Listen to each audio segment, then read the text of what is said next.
Hello, hello, hello. Welcome, welcome, welcome. Come in, come in, come in. This is Tamika's Den. I am Tamika. Get on in here, y'all. Get on in here. Kick off your shoes and relax your feet. You are now in the den. So, guys, this is my review recap for Queen Sugar, baby. We are getting down to the wire. We getting down to the very end. We are getting ready to say goodbye to these beautiful people, okay? I don't wanna, right? But this episode is called They Existed, okay? This is season 7, episode 10, y'all, right? This went by fast, okay?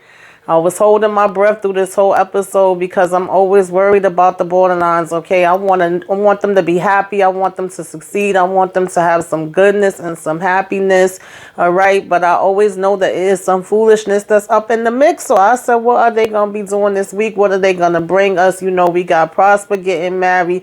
We got, you know, reuniting going on with some love connections and all this good stuff, right? So can we just have them have a good time without anything going wrong, y'all? That is the question.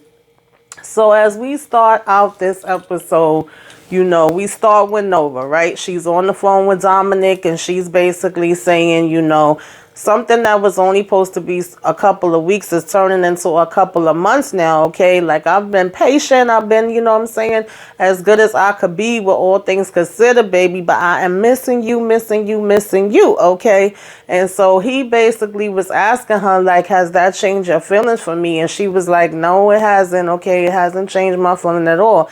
And she said, you know, has it changed yours? Because he was telling her to be honest. And so he basically was like, yeah, it has changed mine if you really could, you know, be truthful about it, all right? So she was getting a little worried, like, what? And then at the same time, she get a knock at the door and she like, hold on, somebody's at my door. And he's still talking. So I figured it was him at the door.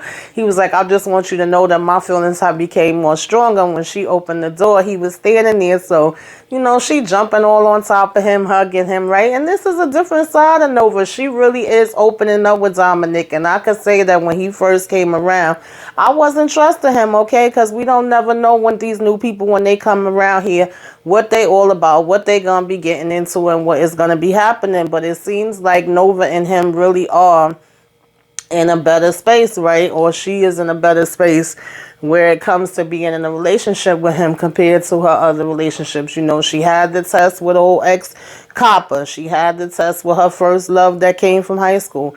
And so it really seems like she's all in with this relationship. So I'm like, okay, you know, let's see where it's going to go. Now, as we move on, you know, they end up hopping in the bed, child. Okay, they getting it on, having a funky good time. You know, they saying how they don't want to get out the bed. They don't want to leave. You know, first thing he telling her is the next time he go away, maybe she could come with him. He was like, he really missed her. And so she was like, well, boy, you just getting home and you already talking about going away again. And he like, nah, I'm here. Don't even worry about that or whatever, right? And then she was saying so much has happened that she wanted to tell him about it. He's like, well, go ahead. Start telling me, you know, start talking. You can tell me about everything. Spill the beans. Tell me everything that I have missed from beginning to end. So she said, well, right now, you know, we actually have to start getting ready for Prosper's wedding, okay? I don't want to be, you know, running late for that. And he was like, well, girl, let me let you know you're going to be running late, okay? You're going to be very late for that one. And she was like, oh, no, okay? Stop playing. Like, you know, we got to get up out of here, honey. But it looked like he want to be able to do it over and over and over and over again. Listen, I ain't mad at it, all right? So he basically was telling her that he did want to know all the details and he didn't want anything omitted. And she was like, it's a long story. So, you know, they said they was going to go ahead and get into that later. She was like, trust me, we have time. And, you know, I'm going to tell you everything I will. But right now, you know, it's Prosper's day and we going to go and we going to show him some love. So then we see him, Mr. Prosper. They are just too cute. They're just too freaking cute, you know. He up here trying to get his vows together. He got his suit on. Billy come in and, you know, he's super nervous. He ready for the car to come. He talking about sometimes it come early, but she tell him no, it's not going to be there till another half an hour. And she basically gives him a gift from Charlie. I'm still upset that Charlie was not in this season, child. Even one little peekaboo, nothing. But anyway, y'all. He opened up the gift and it is a watch that apparently, is actually saying is a gift from her and Davis. And basically it's saying, wishing you much love today and luck, as always with this new true love that are starting your life with. And so, Billy was saying that that's so sweet and it looks really good on him. And she was like, I couldn't get you no fancy gift like this, but I do got you something special that I'm going to surprise you with later. And he said the only thing that he needs is her there, okay? And that he has absolutely loved having her there with him. And so, they have their little bonding time, little daughter-father hug, okay? And, moving on from there, we have just like Ralph being super nervous, trying to make sure that his speech is perfect, and then Darla come out there with her dress on, and he like, all right now, watch out, girl, or whatever, and she asking him to help her zip up the dress, and he like, you want it up or you want it down? So everybody flirting, then everybody getting a little flirt on, and she's like, up. He like, you sure? She's like, yeah. So he was telling her, that he has like top 5 memories or whatever, right? That's his all-time biggies. And she was like, I bet I could guess all of them. And he was like, you think so? And she was like, yeah. So she was like, of course, the birth of Blue and the birth of True. He's like, yep, marrying her, the day he got out of jail. So she was like, well, that's 4. I'm not too sure what number 5 is. And he basically was saying that 5 hasn't came yet, okay, and they got more to go. And so she was like, people don't know the real you and how much of a romantic you are, right? And he was like, that's gonna be our little secret. They not gonna know, okay? And it's good to see them both in a good space, especially after all of the craziness that we seen go down with them. And she just was like letting him know he gonna do fine as far as prosper and giving this speech. Don't even worry about it. It's all gonna come together. And so then we get to the wedding, and of course he's the best man. You got Billy as the matron of honor and Miss Sandy walking down with her little cute dress on, okay? And they just singing, they vows to each other, and Prosper's looking so in love. Micah's over here taking pictures or whatever the case may be. And, she was just telling Prosper, like, from the first time she saw him, come walking in the house, he made her smile, he made her laugh, he made her feel good. Like, she knew that, he was the one, and he's telling her how grateful and how happy he is to have her and his life. And they basically say, I do, okay, and get their little rings and put them on and say, we ain't too old, to jump the broom, okay, we gonna show you how it's done. And then, we just got the reception, and, Micah taking pictures, everybody dancing, of course they get up and they do their first dance, Ralph did get up and give his speech, and he just basically wanted Prosper to know, like, I think of you as a dad, and you helped me and my, sisters as a father, right? You stepped in and helped when we no longer had our father, whatever the case may be, and we just thank you so much for that. Like, you are such, a big deal to us. We so grateful to have you in our lives. And he was like telling Sandy, I don't know what you did to him, okay, but you got him sprung, all right? He is wide open over you, and he was welcoming her, to the family as well, and saying that Prosper is, his second father. And so that was just so sweet and so cute and so special. You could tell that Prosper was really touched by it, and that Ralph really wanted to find the right words. Like, this speech really meant a lot to him, and he was saying what a big impact that he had on all of them, and that he's sure he could speak for everybody, was saying that,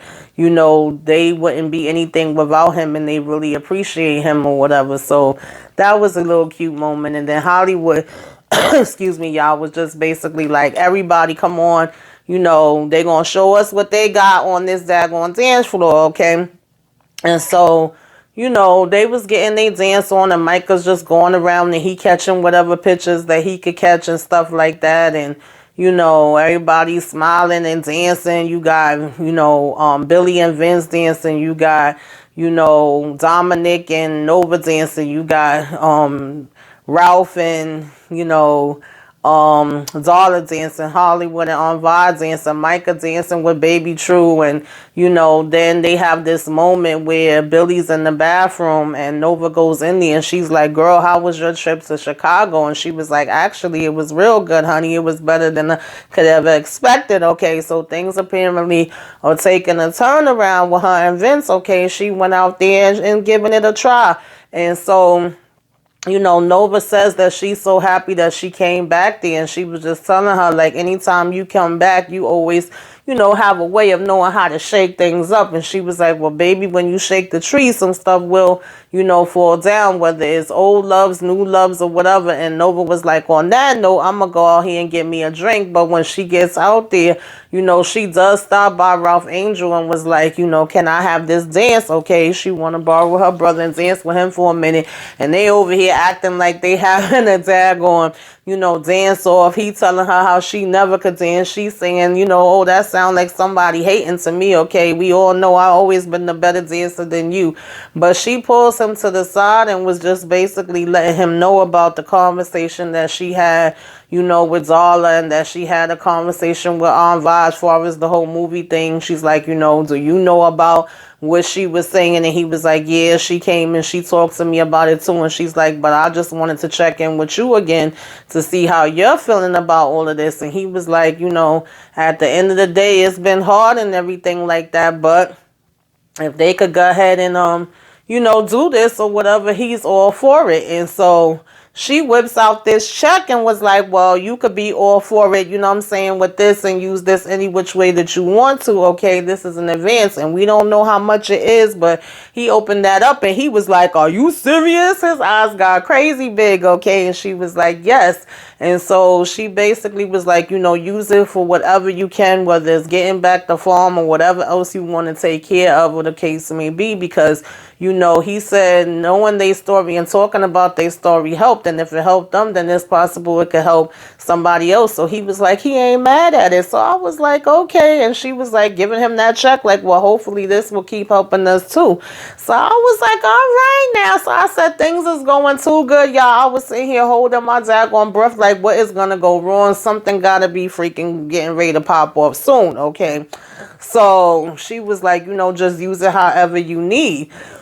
And Ralph was literally almost on the verge of tears. He's like, come here, okay, come here. He had to give her a hug. He just was letting her know, I love you so much. And she was telling him she loved him too. So no sooner than the thought crossed my mind, like, is something going on? We got Miss P come and say, Ralph, do you smell that? And he was like, it smells like cane. So they go and they looking, and the damn cane is on fire, y'all. Big old fire going on. I said, I knew it couldn't last too long without, something happening in the mixed shower. But for some reason, I don't know why, I was like, oh my God, it's like Sandy or Prosper about to have some type of heart attack or stroke or something. Because like I said, you just be knowing that things cannot go too good for too long around them, and something else always got to be in the mix. So once they figure out what, was going on, and got help or whatever, they're all standing around and talking about it, and they're like, we gonna have to go and see somebody about this and, get to the bottom of this or whatever the case may be, right? Because that's just mad random that all of a sudden it's going to be a damn fire burning, all right? And especially when we got the Landrys involved, of course, we ain't going to just let that fly by without thinking there's some other stuff in the mix. So they all standing around talking about it, and they like, since seeing the construction and the markers and all of that and finding out about the other co-op, they just don't put nothing past them doing intimidation and sabotage and stuff like that. And so, they was like, they got to be something that's also in those files. And so Vi says to Ralph Angel, listen, I get it. I know this is a bunch of craziness and we want to figure out everything that's going on. We got this fire out. Nobody got hurt. She said, but today's Prosper's Day, okay? We're going to sit here and we're going to enjoy this damn wedding day with him. We're going to have some of that freaking cake, okay, that we got up in there. And this is not going to stop us from taking in all the glory of this day, Get cleaned up best as you can and let's get back to it. Like, we cannot stop the whole day and mess up Prosper Day because this happened or whatever, right? And so they was basically all in agreement, and she was like, and on top of that, I done ate that I done made that delicious damn cake, okay, the most delicious cake that I've ever made, and y'all gonna eat some of that. So, they all was in agreement, like, yeah, we gonna go ahead and we gonna continue this day. We not gonna let nothing ruin this day. Prosper was like, I sure ain't gonna let nothing ruin my damn bride's day, okay, we gonna go ahead and get it in. So, they stayed there, whatever the case may be, and try to finish out the rest of this day that they have. And Mike could get up here and he make a speech and say, give a round of applause for Miss Sandy and Mr. Prosper. And he basically say, this is going to be the best cake that y'all ever damn had, okay? And then Vi come out and she basically unveils her new creation, this wedding cake that she made for them. And then, Prosper and Sandy going ahead to make that first cut. And they was like, all right now, y'all be careful and make sure y'all don't hurt yourselves, cutting this cake. And it was just too cute. It was too sweet. I just love seeing them, happy. And so Micah is then showing Kiki all the pictures that he took, and she's saying how pretty they are. And then, they start to talking, and he like, Kiki, can I ask you a question? And she's like, yeah. He was like, well, why the hell did you break up with me? She was like, well, first of all, we was really young. We were new people. We had new ideas. We had a bunch of stuff going on. And she was like, to be honest, it wasn't always easy being Michael West's girlfriend. And he was like, well, how come you never said that to me? Basically, she didn't know how to say it, okay? She said it wasn't a big deal when they was in St. Joe, but then getting to be, somewhere else, it was like people was always looking. And if she said she was with him, it was like, oh, what he doing with her? What he doing with that country chick? As if she was below him or whatever the case may be, right? Like, oh, she's so country. And she basically was saying that she felt the jealousy, she felt the judgment, and she basically just wasn't with it, right? She didn't feel comfortable with it. She didn't feel okay with it. It sucked. And so he was basically saying he never knew that she felt that way or whatever, right? And he says he always felt like the minute people lay eyes on her, that he was the one that was out of his league. So it's funny how two people could be in a situation and they just both look at it differently, And he was telling her how beautiful, she was and stuff like that and is. And she says, thank you for saying that. She was like, I feel that. But, at the time, that's how she took it. And she was like, she probably could have handled things a lot differently or whatever the case may be. But she just always thought that people was going to look at her and they wasn't going to see anything but, that's Michael West's girlfriend, right? She wanted to be able to make it on her own and stand on her own and, not just be Michael West's girlfriend. So she had to break away from that, but she probably didn't do it in the right way. She probably could have handled it a lot better. So they was having a little mature, discussion, okay, and getting on the same page with each other. And I always thought Micah and Kiki was, good together and cute together, okay, so I'm here for it. Now, moving on along from them, we had Darla and Ralph and Vince and Billy really trying to look into these records, and they was like, yo, y'all got some lawsuits going on here. Like, we could prove that there was some corruption, that there's, we could build a case or whatever the case may be, right? And, Darla was saying that she started analyzing the files they have last night. So Ralph was saying that he really wanted to confront him, but he was like, no. He was like, don't take no chance with doing that. He was like, what's that gonna prove? He said, Ralph was like, I want to see if he got that smirk on his face. I know when he lying. And they like, I feel you, but that could actually end up messing up the case and turning it against us. We don't want him to know we coming. And so Darla was like, well, what about if I go? Okay, he don't know about me. So I said, okay, Darla, what you gonna go up in here and do, girl? So she go ahead there and basically, the receptionist is like, Mr. Landry, I see you now. And she walk up in the office and he talking about this is such a surprise. What brings you here, whatever. And she was like, oh, I'm here about the fire that went down. So he was like, oh, I don't know nothing about no fire. She was like, you don't know about a fire that's on your land? Oh, well, no, I got people that take care of stuff like that for me. So I don't usually have to worry about it or whatever. I'm not really hands-on on my lands. I don't be running them on a daily basis. And so he was like, why are you so worried about it? She was like, because I heard that it's greatly reduced and not enough staff. So he said, well, you heard wrong. She said, well, you really defensive. And he was like, she asked him if he okay. He was like, of course I'm okay. He said, we had a few lightning strikes. He talking about some maybe global warming really is real. No, really climate change is real. Okay.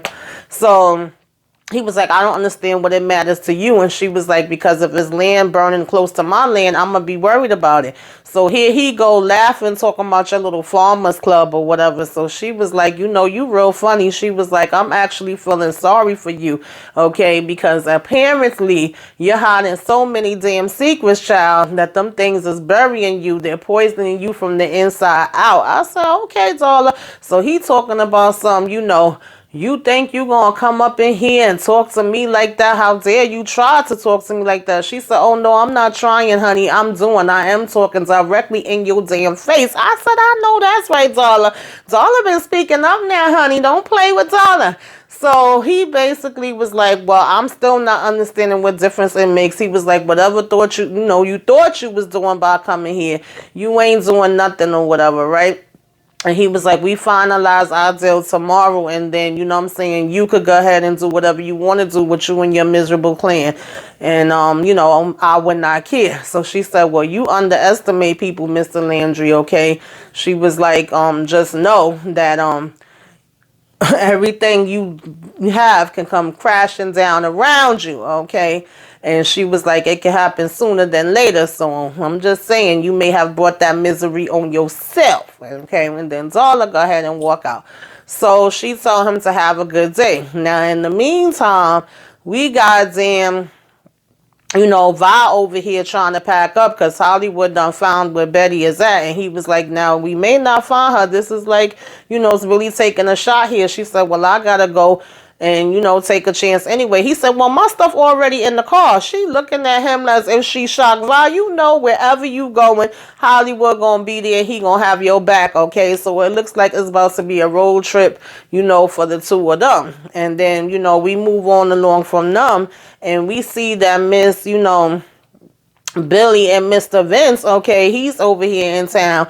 They over here supposed to be, looking through this paperwork, but Vince over here blushing and she blushing and, he trying to, flirt. And she was like, look, if this ain't you telling me that you done found some stuff that could prove this daggone case we working in, I need you to stop playing around, okay, and making me not finish getting my work done. This is how it was when we used to be in school and all of that.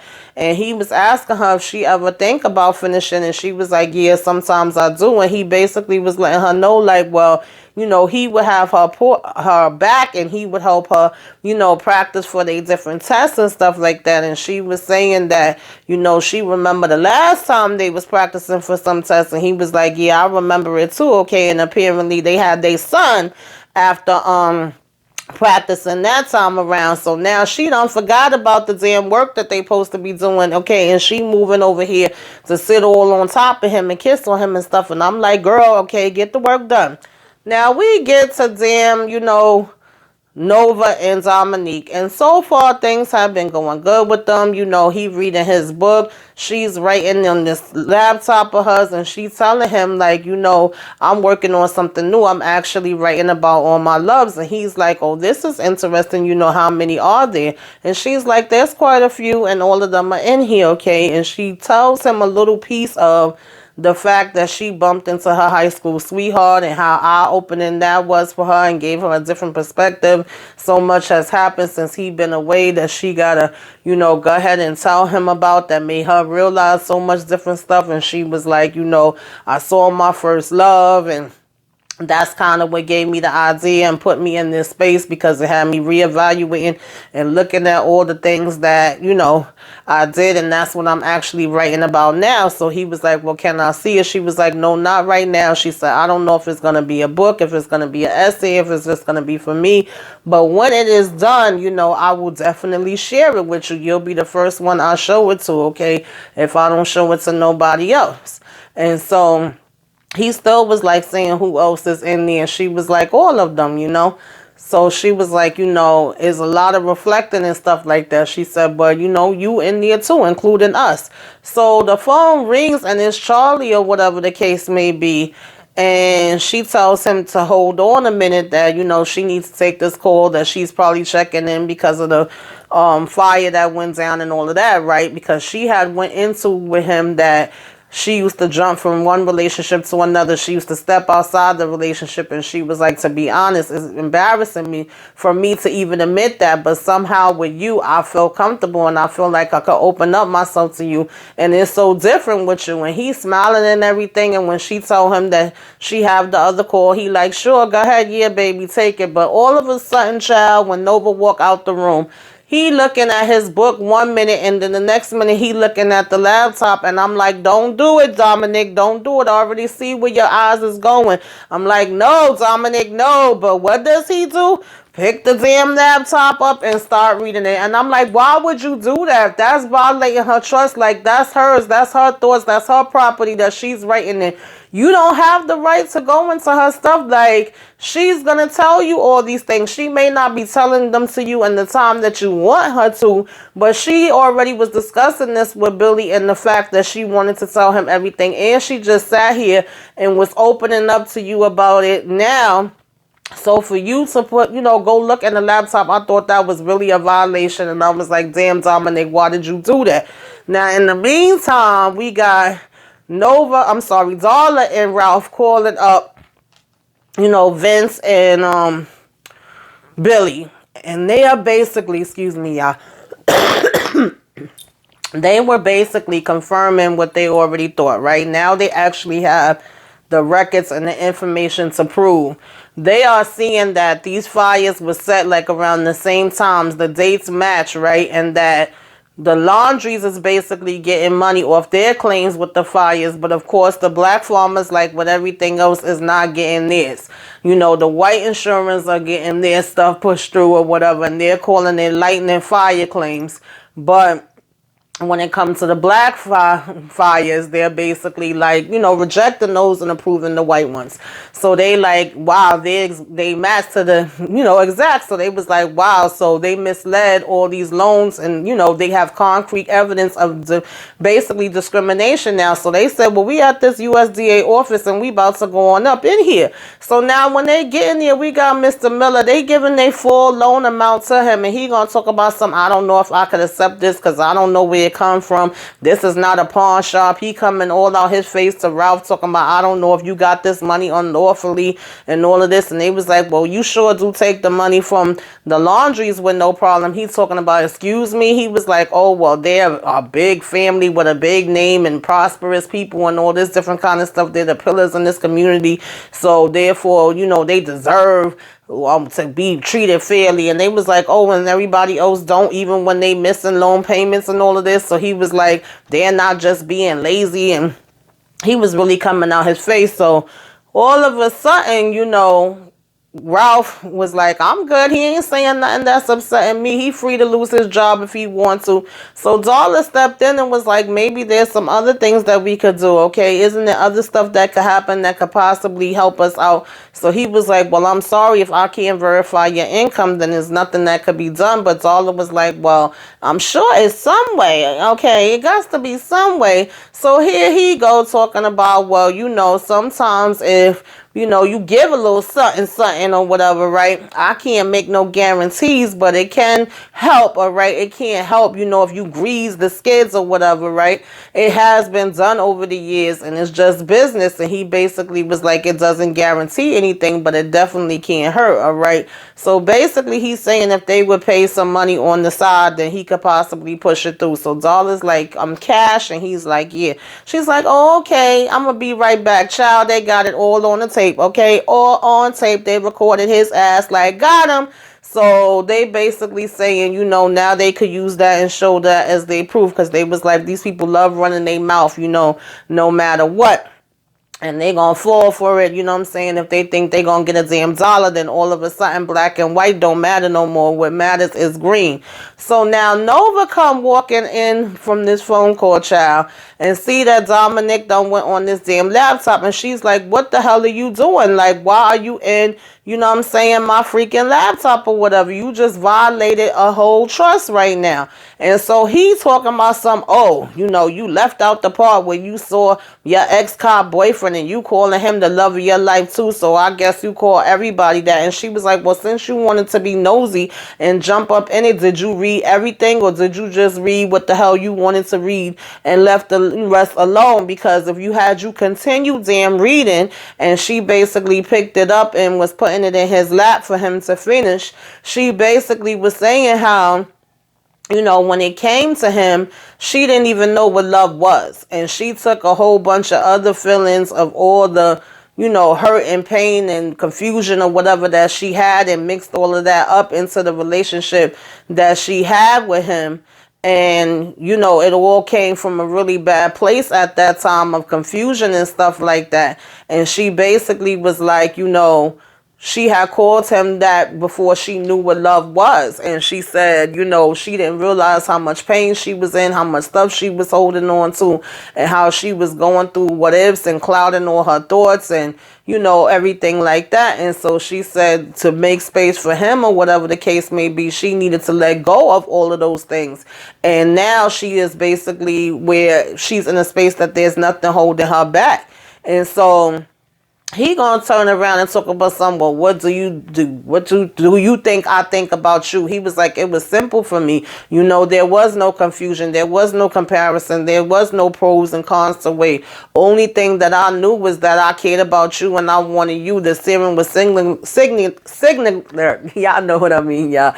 And he was like, I thought you was right here with me, but apparently I was in the boat by myself. And I'm like, Dominic, what are you talking about? First of all, just because it felt different from her, first of all, she's not saying that she didn't feel that way towards you. She's saying the feelings that she had with freaking the ex-cop made her feel that way. And she's telling him, like, I'm right here with you. So I'm like, oh, this is some bull crap. Like, let me find out.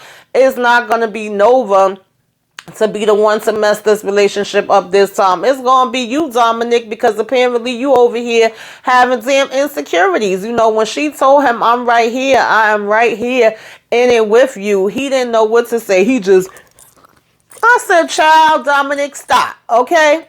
So now we move on to damn Billy or whatever, and her and Vince is on this couch, and she talking about how she love him and she see him. She's like, you know, it was never a problem that she wasn't seeing him or didn't want to be with him. The problem was that she didn't see herself, okay? And she was so hurt, and so she just basically was telling him that she loved him and she wanted to spend the rest of her life with him. And all of a sudden, she started getting up and getting on her knees. I said, I know you ain't doing what I think you about to do, Billy Child. Okay, but yes, she does. She's over here like, oh, will you marry me? And he's like, yes, how? Yes, I will. I'm like, okay, I guess, whatever, right? But in the midst of them kissing and stuff, Prosper and Miss Sandy come back home early, child. They like, what the hell y'all got going up in here, right? They say they wanted to get back early. They was missing home. So she go ahead, you know, and calling him husband, and he talk about, ooh, call me that again. And she gonna say, you know, we only been married for 5 minutes. So she said, we gotta still leave a little mystery. I said, now Sandy, cut it out. Y'all ain't gotta have no damn mystery. But okay, girl, y'all keeping it cute, okay? So she go in the bathroom to change, and he was basically asking her, like, oh, are you sure you don't mind that we cut the honeymoon short? And I don't know why, y'all, but I got nervous with this part again, child. I thought he was about to find Sandy passed out in that bathroom for some reason. But no, Sandy came on out and she was like, nah, I ain't mad at it at all. I'm where I want to be, okay? I ain't got to be frolicking all around the beach, you know, for me to be okay. So now when, you know, we see Ralph and Darla, child, baby True over here walking, honey. She done skip crawling. That's how my son was. So Ralph trying to get a little picture in of her, whatever.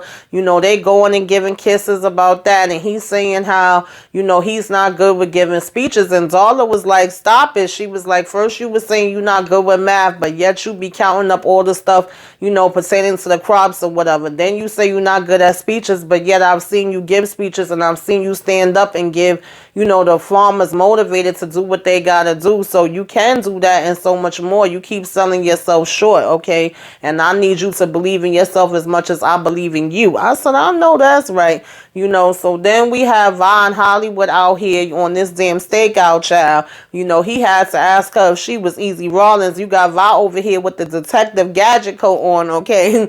She was like, this is my stakeout, and they are looking for, you know, her friend Betty or whatever the case may be. So then she's like, you know, that's it. That's the house right there. And he was like, okay, let's go. But she says, nah, let me handle this, all right? And she got head up to the daggone door and was like, you know, I'm going to take it from here, all right? Let me go and do this on my own. And she knocked at the door.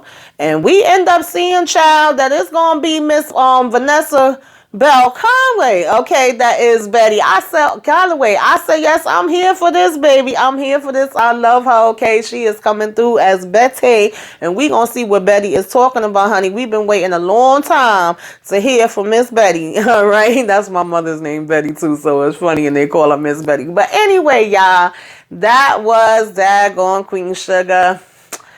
Tell me what y'all thought about this episode. Put it in the comments. Let's discuss. Let's discuss. Let's discuss. Like, comment, share, subscribe, subscribe, subscribe. If you are so inclined, okay, give me a wave. Let me know you came by. Put some flames up in the sky. All right, y'all.